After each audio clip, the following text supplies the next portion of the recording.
बात एक ऐसी अदाकारा की जिनके पैरों की थाप ने सुनहरे पर्दे पर भारतीय नृत्य कला को एक अलग पहचान दी।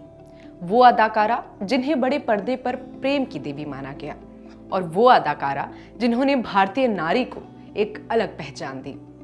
कहानियां हिंदुस्तान की में आज बात मशहूर अदाकारा और भरतनाट्यम से जुड़ी उनकी दिलचस्प कहानियों की। आदाब, नमस्कार। मैं तेजस्विता उपाध्याय। सिनेमा जगत के सर्वोच्च पुरस्कार दादा साहब फाल्के अवार्ड मशहूर अदाकारा वहीदा रहमान को दिया गया और इसी के साथ फिल्म जगत और देश भर से उन्हें बधाई देने वालों का तांता लग गया है।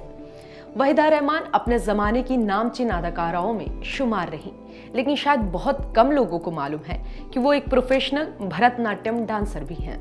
वहीदा रहमान ने नृत्य की दुनिया में कदम रखने का फैसला ऐसे वक्त में लिया जब उनका मजहब इस बात की इजाजत कतई नहीं देता था, पर वहीदा ने अपने आजाद ख्यालों को हमेशा दिल में संजो कर रखा और उन्हें मुकम्मल भी किया। इसके पीछे उनके पिता का एक अहम रोल रहा। उस दौर में भरतनाट्यम सीखना वहीदा के लिए किसी क्रांति से कम नहीं था। ये कहानी सुनाना इसलिए ही खास है।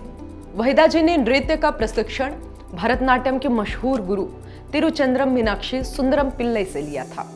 शुरुआत में तो पिल्लई ने एक्ट्रेस को डांस सिखाने से मना कर दिया था और इसकी वजह थी मजहब।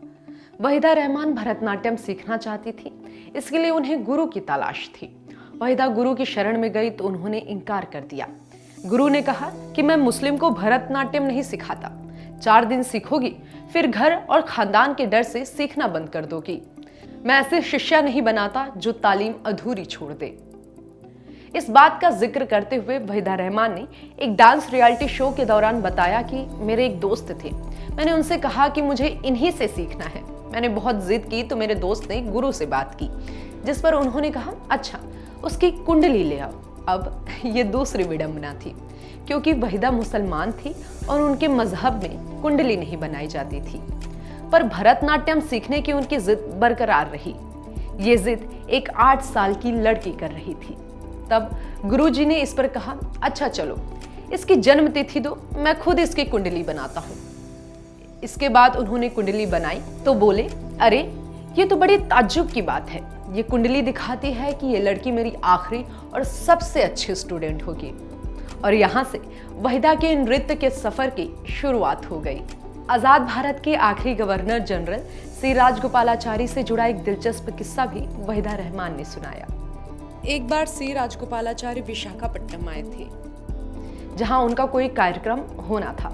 उनके स्वागत में किसी जानी मानी नृत्यांगना को बुलाने की तैयारी थी, लेकिन ऐन वक्त पर गवर्नर जनरल के कहने पर यह तय हुआ कि कार्यक्रम में स्थानीय डांसरों को बुलाया जाएगा। वहीदा रहमान बताती हैं कि उनके पिता एक IAS ऑफिसर थे और उनके महकमे में ये सबको खबर थी कि उनकी 2 बेटियां भरतनाट्यम सीख रही हैं।